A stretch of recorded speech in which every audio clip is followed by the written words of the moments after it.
It's the summer of 2015 that this guy, Soroush Mahmudi, goes missing. Now, Soroush looks like the kind of guy that MacArthur is into. There is one really significant difference. Soroush Mahmudi lived in the east end of Toronto, and there was nothing to indicate he had any links at all to the gay village.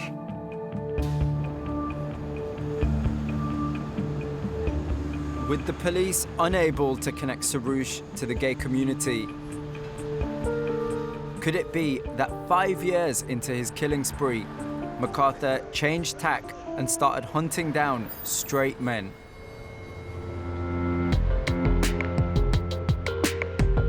There is no evidence that the serial killer is responsible for the disappearance of any of the missing males. Bruce McArthur. He is a kind, generous man. Hi there, that's Bruce. The man I knew actually didn't exist.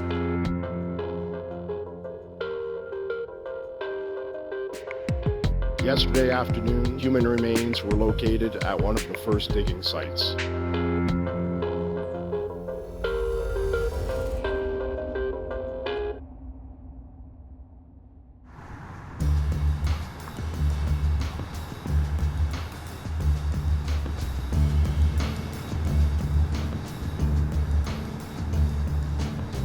I know that Soroush was Iranian and he came to Canada when he was in his 20s. I'm gonna meet a guy called Brett who worked with him. He worked at a factory with him and they were good friends. So I'm hoping Brett will be able to fill in some of the blanks and tell me who Soroush actually was. You know, a lot of the leads I've been chasing are in the village and they're in those places. This is about an hour outside of Toronto. Properly out in the sticks. He told me to meet him at a bar, and it just looks like I'm on an industrial estate. What kind of bar is there? Oh, okay. It's a sports bar on an industrial estate. That makes sense.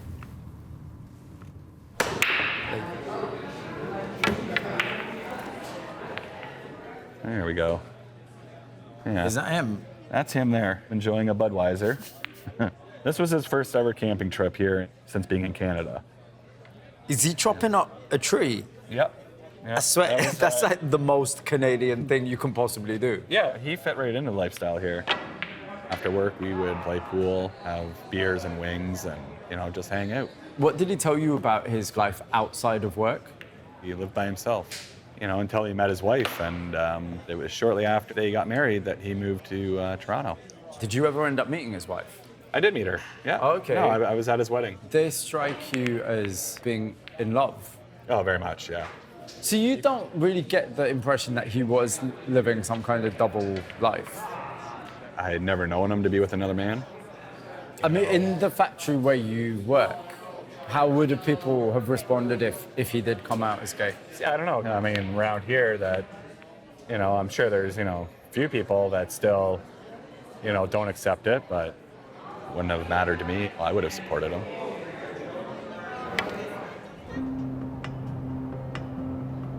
Brett reckons Soroush was as straight as a ruler, and if there was something else going on in his life, well, he wasn't going to be the one asking questions.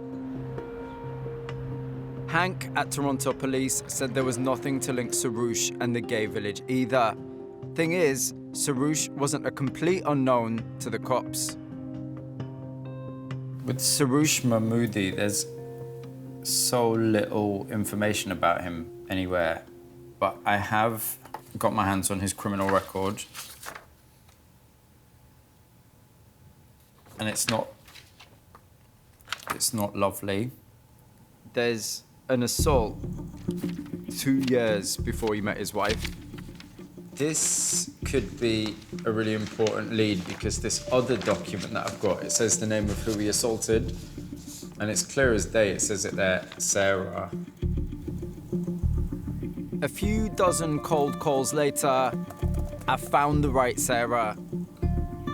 Turns out, she was Soroush's old girlfriend. Not only that, but she's a trans woman.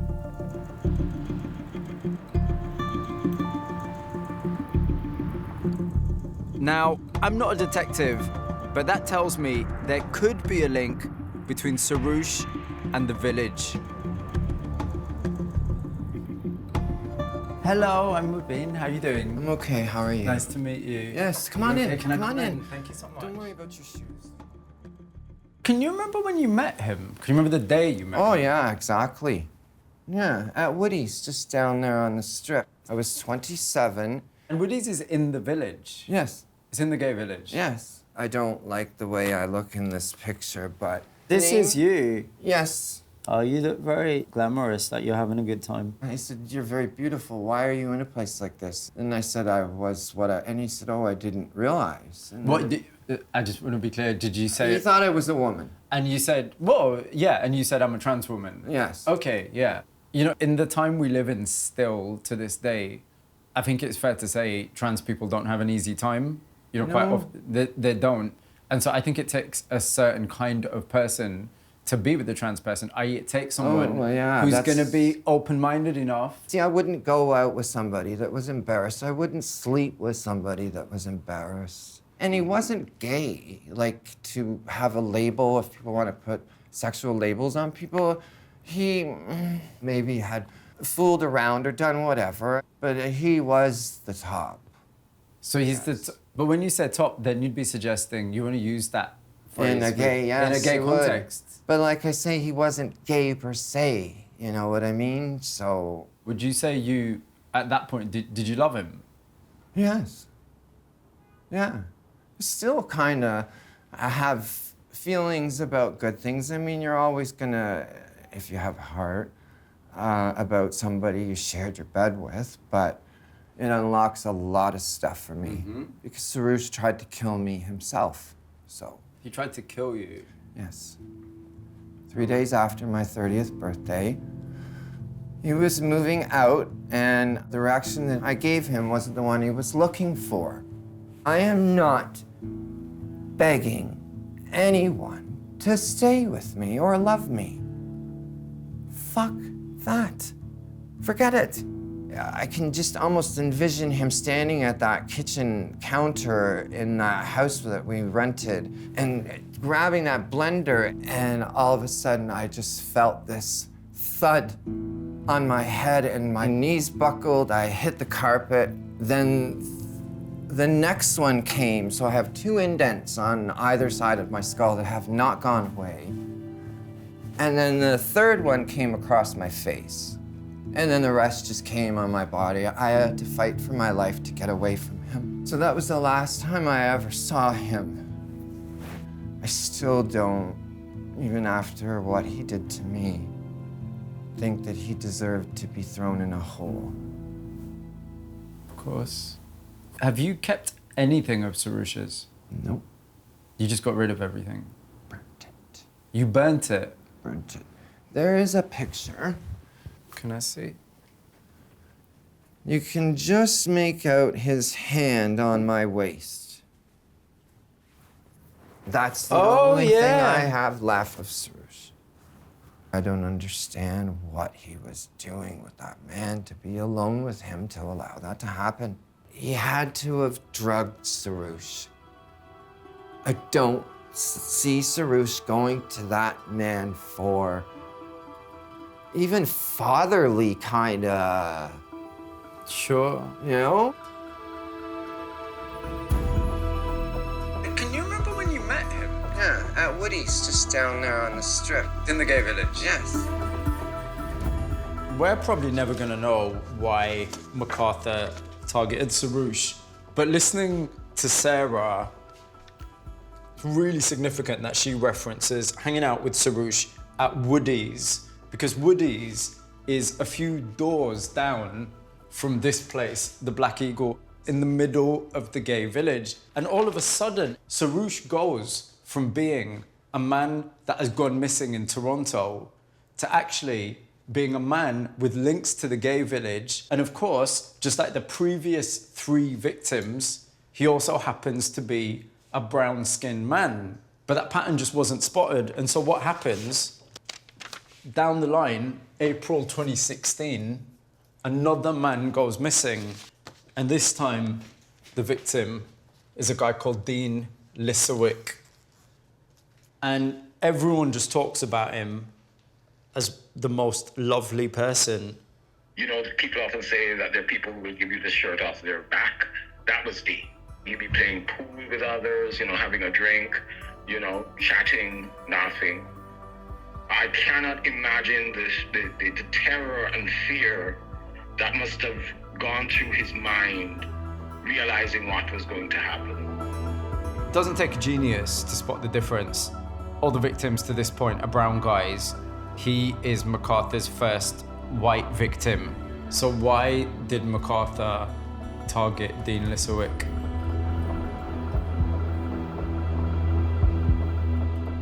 A lot of people lost touch with Dean before he went missing.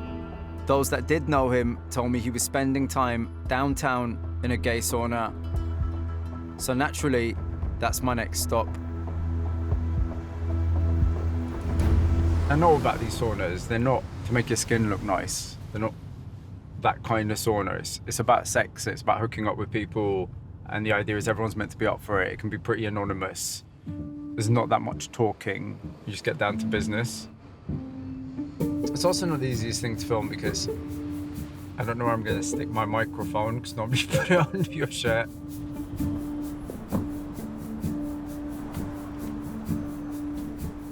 Hello, are you Robert? Hello, nice to meet you. I'm Mobeen. How are you doing? Are you all right? I feel a little bit overdressed. So is it busy today? We've got about 32 right now. Okay, 32 for a cold Tuesday afternoon is pretty good going, isn't it? Pretty good. All right, there's your room. That's me. Can I get changed in that? Yes, you can. Okay. If I get scared, I'll come and find you. Okay, you won't be scared. I won't be scared. I'll be fine. Thank you so We're much. gonna have to turn the light up. Start the light. Oh. Okay, there you go. Thank you. All right, see you in a bit. See you later. Thank you.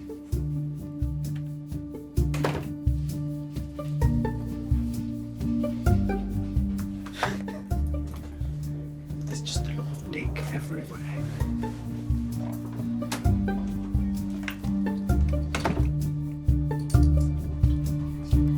Hello. Hello? Oh, someone just ran off around the corner. Sorry to bother you. Could I speak to you on camera? No, no problem. Don't worry about it. That's fine. Could I speak to you on camera? No. No? Could I speak to you? No one wants to chat to me. Everyone just ran away from me. I knew the young kid and Dean? yeah, Dean. Did you know Dean? Yes, I knew Dean. Oh, okay. How did you know Dean? I knew Dean from around in the bathhouse. I think we smoked a joint together or something like that. It's not only about sex here. It's about communication. Want some ice on your nuts? I'm all right, thank you. Hello. You know, with the guys that Bruce targeted, did you ever meet any of them? Did you know any of them? I knew Dean. I just knew him from around on Church Street, and we used to be a bar called Sneakers, which is where I first met him. And he liked to party as well, so he went overboard quite a few times, from what I know. Did he strike you as particularly vulnerable in any way? Well, yeah. Anyone who's like any sex worker is vulnerable. Any sex worker? Oh, okay. He was a sex worker. Yeah.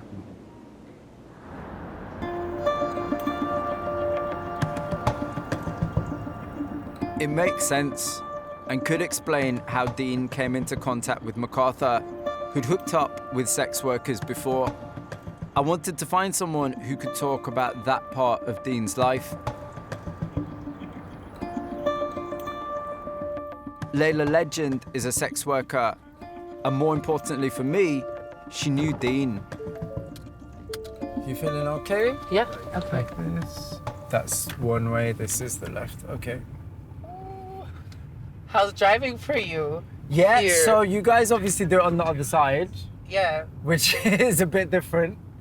But I've been here for long enough now, so I'm getting used to it. How did you know Dean? Dean had a crush on me. He used to follow me around the corners. I kind of had a crush on him too a little bit. But Dean, yeah, he was good looking though too. Mm-hmm. Do you remember when he went missing? Honestly, it didn't. I never heard that he was missing. I never even heard he was missing. No. Oh, really?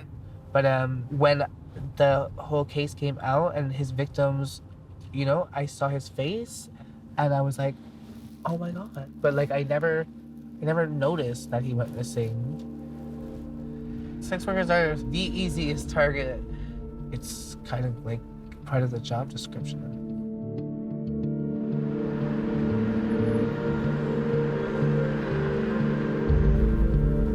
Dean isn't the only friend Layla's lost. About a year after he went missing, another sex worker, Alora Wells, a trans woman, lost her life. Many say in suspicious circumstances.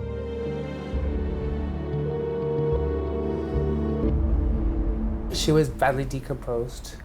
So she'd been lying in a ravine for 3 to 4 weeks. Do you know if the police have they spoken to, you know, people that knew? Have they spoken to people like you? Have friends, people in the community? I mean, there isn't anything going on really. There's no cause of death. They can't tell us anything. Do you think if she was more affluent, if she wasn't using substances, if she wasn't a trans woman, it would have been dealt with differently? Absolutely. But then the thing is that you must, in your own life, do you feel safe if you, you know, if... Well, I mean, I'm definitely, you know, I know the dangers I'm putting myself into. I mean, if something were to happen to me, would I feel like, you know, I would be priority to, you know, try to find or get, you know, closure for or justice? No. You don't feel that? No, not at all. I mean, every single night could be your last. It's very easy for you to be somewhere and somebody just to, you know, hi, how are you? I'm good, thanks. Sure, for what time? Now? Okay. So, okay. Bye. Is that your client? Yes, my clients. Okay, so do I need to leave? I'm gonna need you to leave. Okay. Keep safe.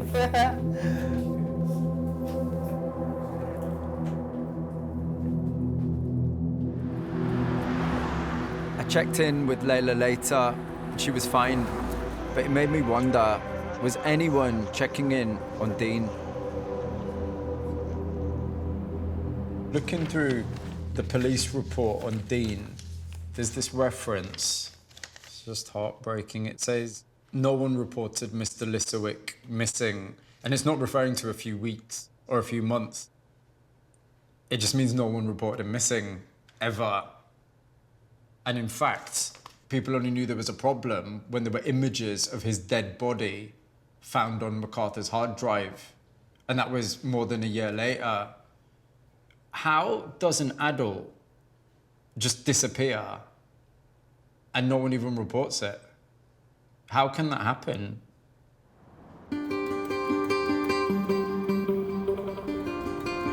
Hello, how you doing? Good. Nice to meet you. Hey, who's this? This is Cooper. Hey, Cooper. Oh, come down. Cooper's excited. Getting hold of anyone that knew Dean well was a mission, as if he was fading away even before he went missing. But then I found Jeff. This was my place right here, top floor. So how long were you here? 13, 14 years.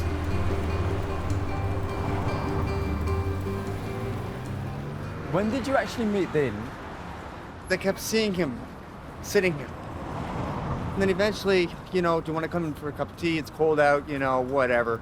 So did he live with you? He did. Do you remember the last time you saw him? The day he came to my backyard, the back door, he says, Jeff, if I don't come back, something's... And he did. He warned me something is wrong. He told you that... He told me. But I didn't think. Did he tell you where he was going? No. But you see, this was the hardest part with Dean. Because you see, this is the reason why I didn't report him missing, is because he would take off for a couple of months, and you wouldn't hear from him. And then a couple months later, you would hear from him. Of course, I'm not gonna know you're missing. Do you know how Dean came into contact with Bruce McArthur? I think it was all about, I got this much, do you want some crack, do whatever you want. Dean was seeing Bruce because Bruce would give him substances. Is that what you're suggesting? Oh, God, yeah. He was addicted to that crack. He was using a lot of crack. Do you know how he was paying for that? Sex. Was Dean part of that scene? Was he using crystal and GHB? Was he in the chemsex scene? Well, yeah. I have a funny feeling that that's how he killed him, was through the G. It's the first time I'd heard MacArthur may have used GHB, but it's just a theory. Was it really part of his serial killer toolkit? For months, I've been hearing about a local legend called Sean. A big deal on the fetish scene. He won the title Mr. Leather a few years back. But that's not why I want to meet him.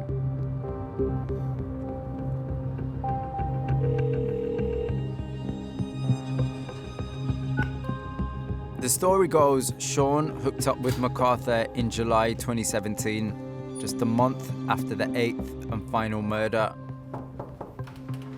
Sean, Hi. I'm Mobeen. How you doing? Nice to meet you. Really nice to meet you. How are you? Are you I'm good. all right? I'm Thank good you today. for having me. This is really nice. Can you tell me about the first time you had any kind of contact with Bruce? It was all on 3 different apps over three years, maybe longer. And it was just like, oh, we should hook up sometime. And then when you saw his picture, was he your type? What appealed to me about his profile was he was experienced with bondage. He was which is an area I have no expertise in, but I've always wanted to sort of experience that surrender and giving up control.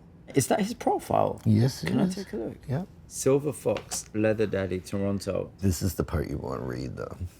Like to find a guy's buttons and push it till you can't take any more. Like to push a guy's limits so they go over the edge. I didn't take that as anything other than like someone throwing a gauntlet down and saying, okay, here's a challenge. Into long sessions to see how much you can take. I can still see reading it today why I was interested, but like reading stuff like till he can't take anymore now means like till they're dead. like these things have. He looks like a regular guy though, doesn't he? The day you decided to meet him, did you have a plan in terms of where you were going to go and what you were going to do? He picked me up. We drove up to his place. He put his hand on my knee when I first got into his truck. And then I'm one of those people that has to fill silences. So the first words out of my mouth were, so there's a serial killer in the neighborhood. I wonder who it is. And then he wasn't saying anything back to me, so I just kept talking. So it must have been in the forefront of your mind. Well, yeah, and there was one other incident later on in the that played out where I brought the GHB that he knocked me out with. I handed it to him. I said, just do 1 cap. I said, don't do 2 because that will put me to sleep. And then the next phrase I said was, if you were the serial killer, this would be the drug you'd want to use. And I handed it to him and I went to the bathroom. He made my drink. I drank it. Then we went into the bedroom and we started to play a little bit. Meanwhile, I'm starting to sweat profusely, which is a sign. You're going to pass out, then nothing. You were out cold? Yeah. When I came around, I saw him standing looking at me. And I was like, oh. But he never made any reference to, like, I had lost 20 minutes. I took it as a bad date. So that was the last time you saw Bruce? Yes. That was, until I saw him on the news. So when did the police get in touch with you? It was the female detective who helped me through the whole thing. And she just said there was an image. He had put a hood over my head, duct tape over my eyes. He had handcuffed my one hand behind like this, and it had his hand over the pipe. And it was jammed up against my throat, and he took a photograph. So that, for me, all happened during the 20 minutes. As I said, how close was I to dying? And her eyes welled up with tears, and her voice cracked when she said, I'm just really glad you're here today. And when that cracked voice set all the hairs on the back of my neck up, and I thought, holy fuck. Okay, all right, thank you Bye, so much. thank you so much. Take care, look after yourself, all right? Take care, bye-bye. Bye.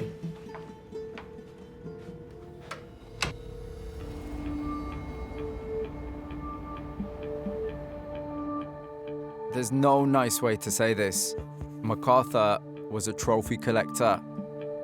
Police found multiple folders on his hard drive. In them, photographs that MacArthur took of his victims after he killed them. For obvious reasons, those images haven't been shared with the press. Except for one. Today, we are going to be releasing a photograph of an individual who we believe is an unidentified victim of Mr. MacArthur. This press conference is pretty unusual. Keep in mind, this is a few weeks after the police have found bodies and pieces of bodies in plant pots, and they are desperate. I do not want to release this picture, and am doing so as a last resort.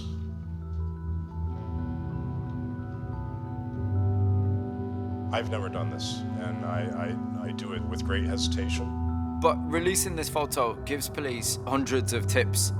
And then a little while later, he's identified. And it turns out that his name is Krishna Kumar Kanagaratnam.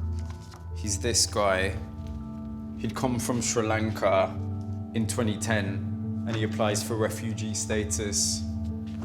And in 2015, that status is turned down. So he's going to be deported. And so his life pretty much goes underground. And that's really significant because when he goes missing, just like Dean Lisowick, he's never formally reported as a missing person. So he's actually the fifth victim after Soroush and before Dean. In fact, there is a bunch of folders found on MacArthur's hard drive. And that's how a lot of the victims are identified. So each of the victims, MacArthur has a separate folder on his computer, numbered in the order he's killed them. This is where it gets quite complicated because folder number 6 was Dean Lisowick. Folder number 7, Salim Essen. Folder number 8 is Andy, that's Andrew Kinsman. But then there's a folder number 9, and that's got the name John on it. There wasn't anyone found in the garden who's called John. So the question is, who is John?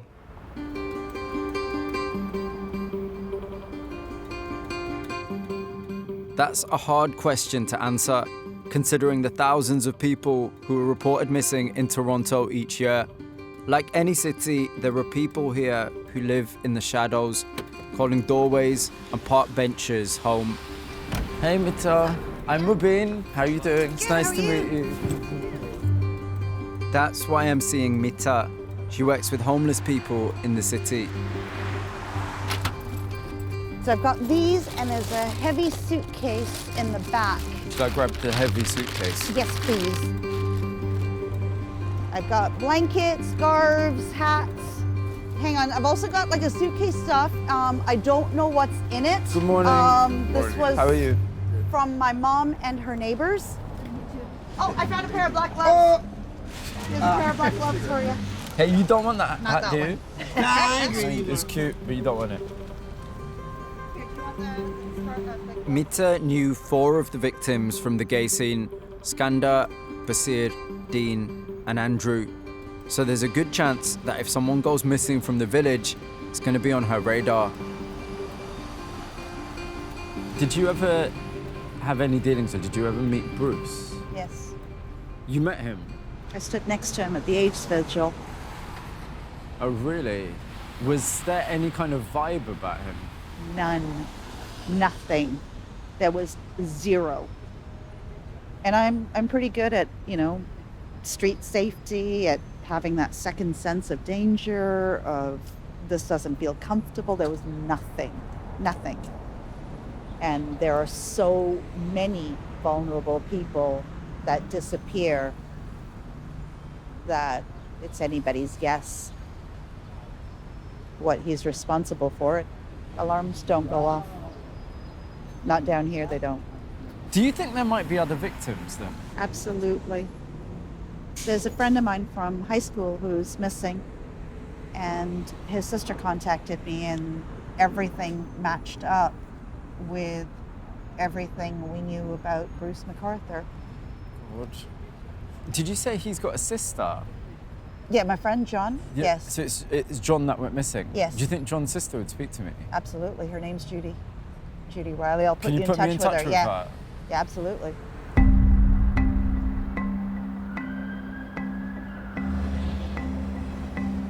As soon as I could, I reached out to John Riley's sister.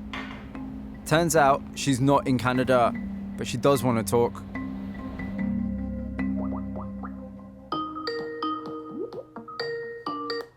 Hey, Judy, it's Mobeen. How are you? Good, nice to meet you. Judy, thanks so much for doing this. Where in the world are you? I'm actually on a little island called Lanai. It's part of the Hawaiian chains. That's really good. Yeah. I'm jealous. Tell me about John. What was he like? John is amazing. He's the quintessential big brother. He's very, very outdoorsy. Loves to climb, loves to hike. It's hard because the tense when I speak about him, I try to keep it in present tense because he is missing. Of course.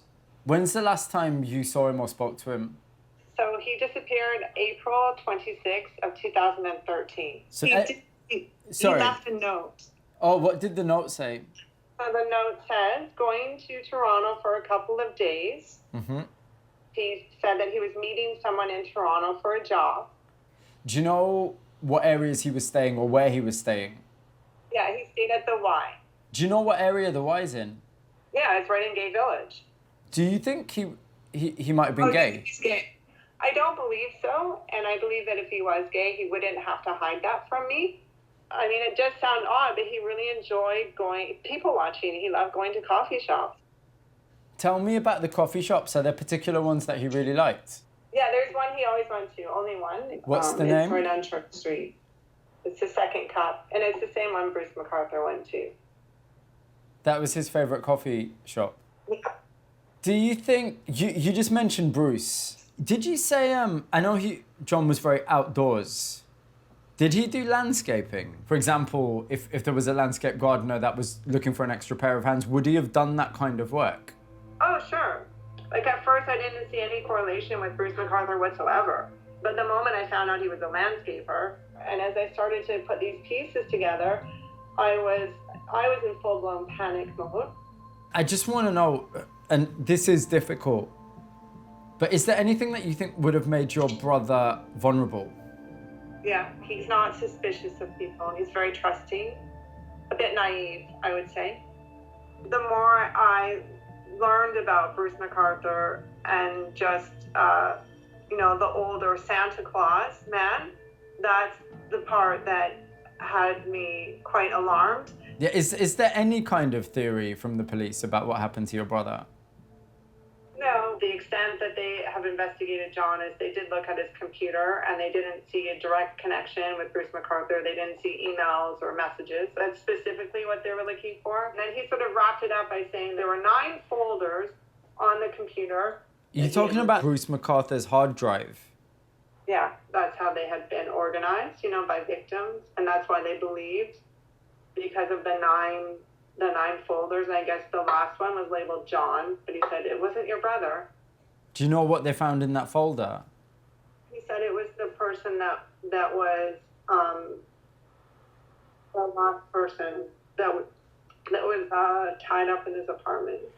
I know this is really difficult stuff to speak about, so I really appreciate you putting this time into it. Thank you, Judy. Thank you so much. Take care. Hey, enjoy Toronto.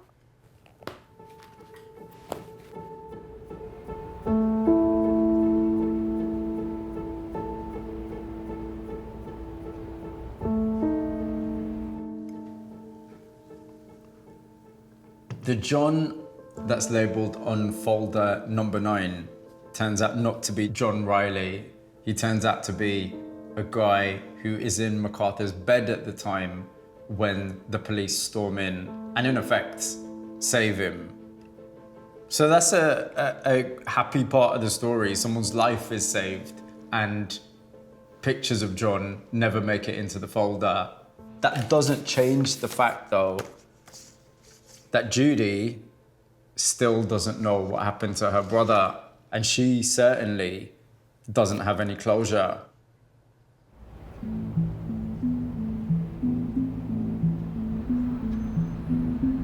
John Riley isn't the John in folder number 9, but that doesn't mean MacArthur's out of the equation. Hello! I spent a long time asking if anyone in the village remembered anything about Judy's brother. A few days and a lot of dead ends later, one contact boomeranged back. Hello? Hello, is that Dee? It is. Hello Dee, this is Mobeen calling. Thank you for agreeing to speak to me. So did you know John at all? I met John once in the village at the Second Cup coffee shop, which is on Church Street, and he was on the patio with Bruce McArthur. He looked out of place. He seemed to be uncomfortable. He was very shy.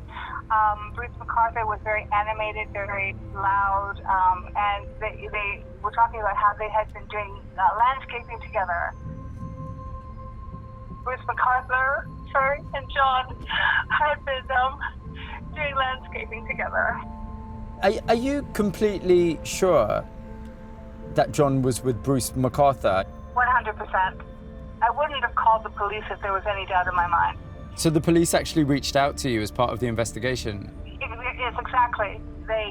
Just because I had encountered John Riley with Bruce McArthur, it didn't mean that Bruce McArthur had killed him. But I believe it's too much of a coincidence that John Riley came to the village, was doing landscaping with Bruce McArthur, and has disappeared from the face of the earth. I find that to be far too coincidental. You've really been a lot of help. Thank you so much for your time, okay? You too, bye-bye. Bye-bye, thank you. That completely fits with what Judy thought might have happened and what she was worried about and what she was concerned about.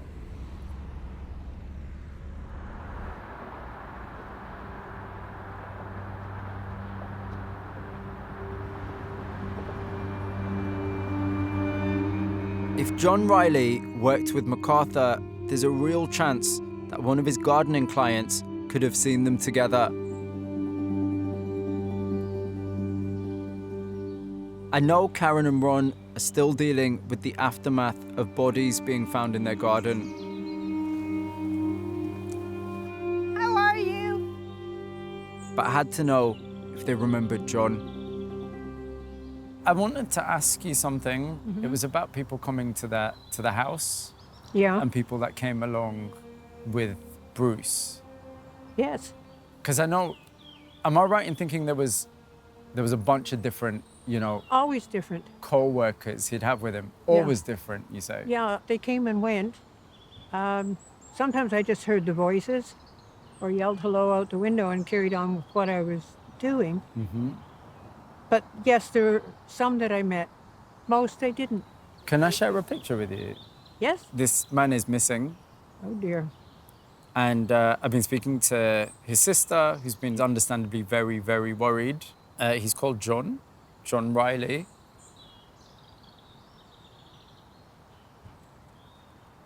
I don't think so. You don't think you ever saw him? No. Not that I remember, no. Before I left, Karen had something she wanted to share.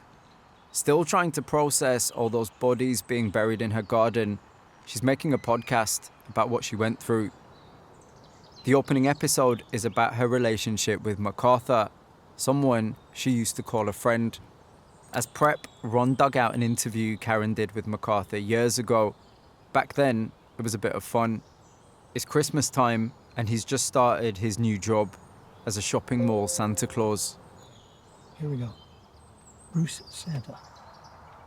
We're back with a very special guest. Oh. We'll just call you Bruce. How did you end up being Santa this year? I went for an interview. A Santa interview? A Santa interview. What do they ask you at this Santa interview? Well, they prepare you for how you would answer questions that might be difficult. Like?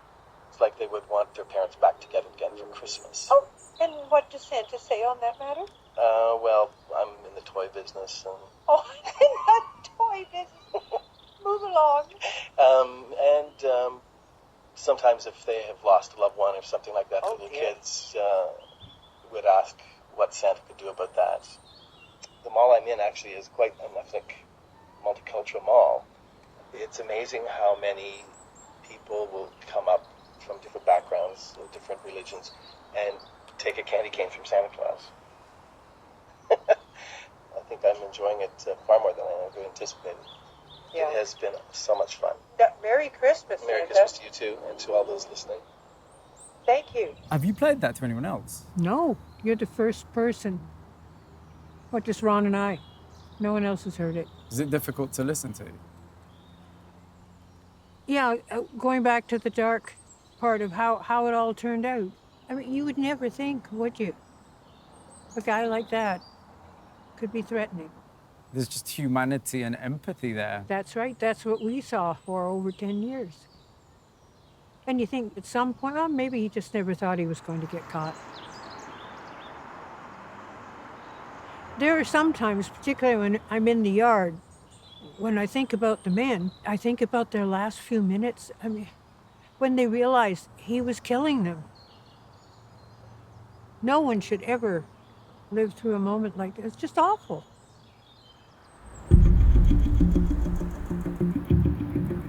Today, Bruce McArthur is serving life in prison. From what I've heard, police don't think he was involved in the disappearance of John Riley. I need to know why. Hank, hello. How are you? I'm really good, thank you. How are you doing? Before leaving, I have to meet Inspector Hank Kinsinger. Thank you again for taking the time to see me. The first thing that I really wanted to ask you was, are you still speaking to Bruce? Are there still question marks over other possible victims? I think there will always be question marks about other possible victims. John Riley? Yes. I've been speaking to his sister, Judy. Has anything moved with that investigation? Mr. Riley disappeared in 2013, and we know MacArthur was logging his victims from 2010 onwards. Could he have had something to do with John Riley's disappearance and not logged his activity? I don't think so, no. We have had discussions with Mr. MacArthur post-conviction, but he's a bit of a manipulator, and if there is something out there, he hasn't told us about it. And maybe that's because there is nothing else out there, or maybe that's because he chooses not to tell us about it. So whether that changes in the future or not is really up to Mr. MacArthur. You know, when I started looking into this story, there were lots of people who will say there is a lack of trust with the police. They feel their complaints are not taken seriously. And ultimately, whether they're right or wrong about institutional racism or homophobia is kind of irrelevant, because if that trust isn't there, then it's not there. So what can you do to win those people over?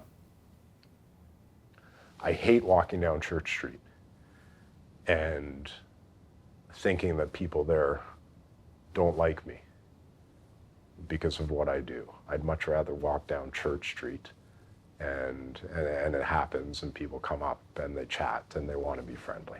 Now, we could talk for hours about historic events that have happened between the gay community and the police, where I look at it and say, yeah, I wouldn't trust that institution either, right? If I had been on the receiving end of that.